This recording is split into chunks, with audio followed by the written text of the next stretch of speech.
Hi viewers, welcome to our channel. ప్రస్తుతం మనతో పాటు ఇమ్మంది రామారావు గారు సీనియర్ జర్నలిస్ట్ ఉన్నారు. వారితో ఒకసారి మాట్లాడదాం. సార్ నమస్కారం. సార్ నమస్తే అండి. సార్ బాలకృష్ణ గారు, చిరంజీవి గారు ఒకే వేదికపైకి రాబోతున్నారు. సార్ అది కూడా బాలకృష్ణ గారు సక్సెస్ఫుల్ ఇండియా షో అన్స్టాపబుల్. ఆ షోకి ఇప్పుడు సీజన్ 3 స్టార్ట్ అవబోతుంది. చిరంజీవి గారితో మొదలు పెట్టబోతున్నారు. చిరంజీవి గారు ఆ షోకి రాబోతున్నారు అని చెప్పేసి వార్తలు అయితే సోషల్ మీడియాలో వైరల్ అవుతున్నాయి. సార్ ఇప్పుడు మ్యూచువల్ ఫ్యాన్స్ అందరూ కూడా ఒక ఖుషిలో ఉన్నారు. ఈ వార్త నిజమైతే ఎంత బాగుంటుందో అని. మరి నిజంగా రాబోతున్నారా? ఎలా ఉంటుంది సార్ బాలకృష్ణ గారు అండ్ చిరంజీవి గారు ఒకే వేదిక పైకి వస్తే? అద్భుతంగా ఉంటుంది. ఇద్దరు రైవలరీస్ కదా, ఒకప్పుడు పోటాపోటీగా ఉన్నవాళ్ళు. ఇద్దరికి పెద్ద ఫ్యాన్ ఫాలోయింగ్ ఉంది.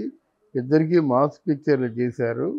ప్రధానంగా ఇందులో ఆలోచించుకోవాల్సిన విషయం అంటే, ఆహా ఆ ఛానల్లో చిరంజీవి రాలేనందుకే ఇవన్నీ పుట్టాయి.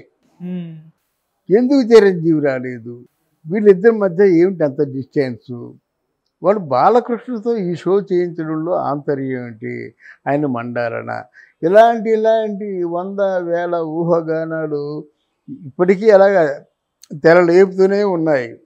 దానికి గండి కొడుతూ చిరంజీవి రావడం అన్నది అన్స్టాపబుల్కి మంచిది ఒక కారణం.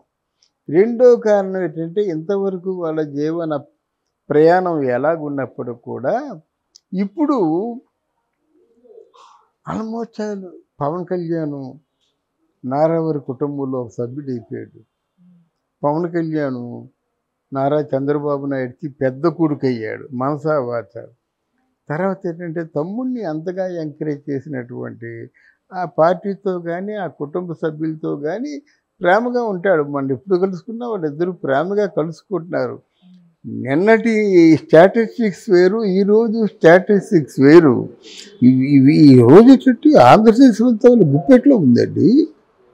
ఆంధ్రప్రదేశాన్ని బాగు చేస్తున్నారు. వాళ్ళ తమ్ముడు చెడ్డ పేరేమీ లేదు. ఈరోజు తమ్ముడే నెంబర్ 1 అంటున్నారు. అంటే ఇంత వైభవం ఎలా వస్తుంది? అది తన జీవితంలో సాధించలేనిది తమ్ముడు సాధించి చూపించాడు కదా. చూపించడమే కాకుండా తమ్ముడికి తన పట్ల ఎంత భక్తి ఉందో మొత్తం లక్షలాది మంది చూస్తుండగా అన్నగారి కాలు మీద పడి తన ప్రేమను తెలియపరుచుకున్నాడు కదా. అలాగే ఒక ఇండియాకి ప్రైమ్ మినిస్టర్ లాంటి వాడిని తన ఫ్రెండ్ని తీసుకెళ్ళి పరిచయం చేసినట్టు పరిచయం చేశారంటే, ఆ రోజు చిరంజీవి గారి తన కళ్ళల్లో కన్నీళ్ళు, తర్వాత ఆపుకోలేక పవన్ కళ్యాణ్ బొగ్గ పట్టుకొని చిదిమాడు ప్రేమగా. అంటే ఇటువంటి అనుబంధానికి మూలం ఏంటంటే కూటమి రావడమే కదా. కూటమిలో పెద్ద పార్టీ సింహభాగం ఎవరిదంటే నారా చంద్రబాబు నాయుడుది.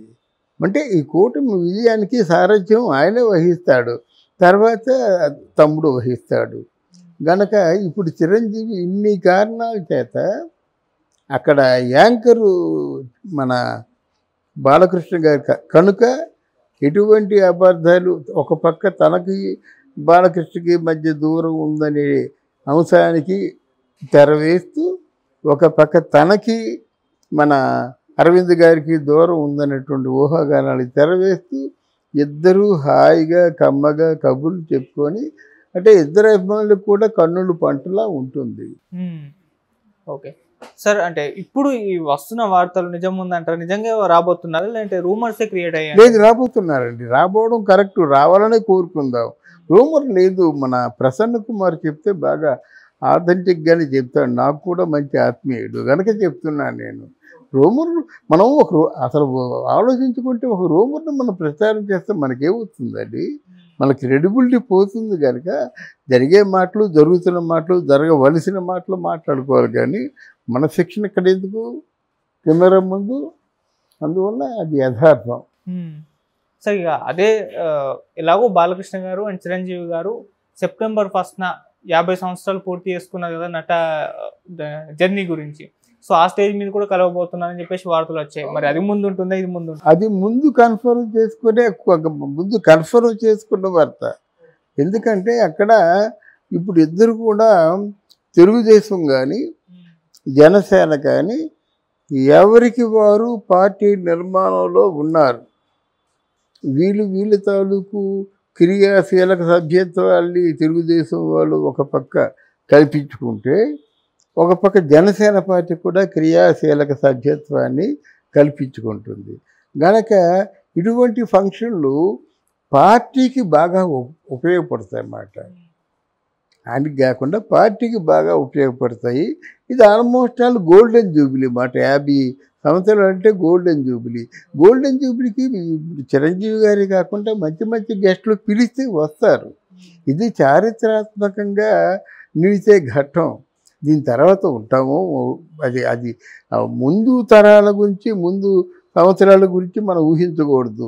ఇప్పటికీ 50 ఏళ్ళు ఇండస్ట్రీలో సక్సెస్ఫుల్గా నిలబడ్డాడు. ఇప్పటికీ హీరో వేషాలు వేస్తున్నాడు.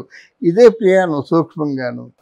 అంతే. దానికి ఎన్టీ రామారావు గారి తాలూకు ప్రతిష్టని కూడా నిలబెట్టాడు కనుక ఆ గత అంటే స్వర్గీయ ఎన్టీ రామారావు గారిని స్మృతిలోకి తెచ్చుకుంటూ ఈ సంబరం మొత్తం ఇండస్ట్రీ అంతా చేసుకోవాలి.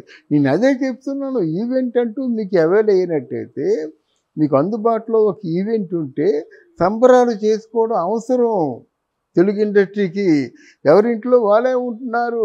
ఇప్పుడు థియేటర్కి వెళ్ళడం మానేసి ఓటీటీ వచ్చిన తర్వాత ఇంట్లోనే సినిమాలు చూస్తున్నారు.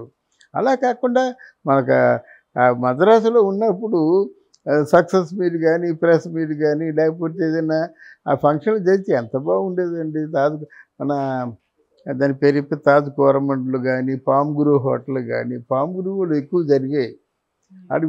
అంటే ఎక్కువగా జరిగాయి. వెళ్తే ఎంత అందరూ ఫ్యామిలీతో వచ్చి కలుసుకోవడం, మాట్లాడడం, కమ్మగా భోంచి ఇంతంత ఖర్చులు పెట్టేవారు కాదు. అయినా సరే వాళ్ళకి ఎందుకంటే భద్రతలో ఉంటాం కదా తెలుగు వాళ్ళందరూ.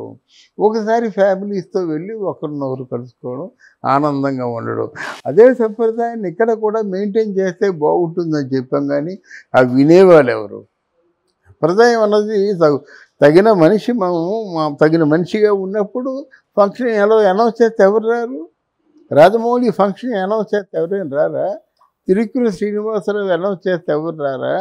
అలాగే మన దిల్ రాజు అనౌన్స్ చేస్తే ఎవరు రారా? ఎవరు అనౌన్స్ చేస్తే ఎవరు రారు?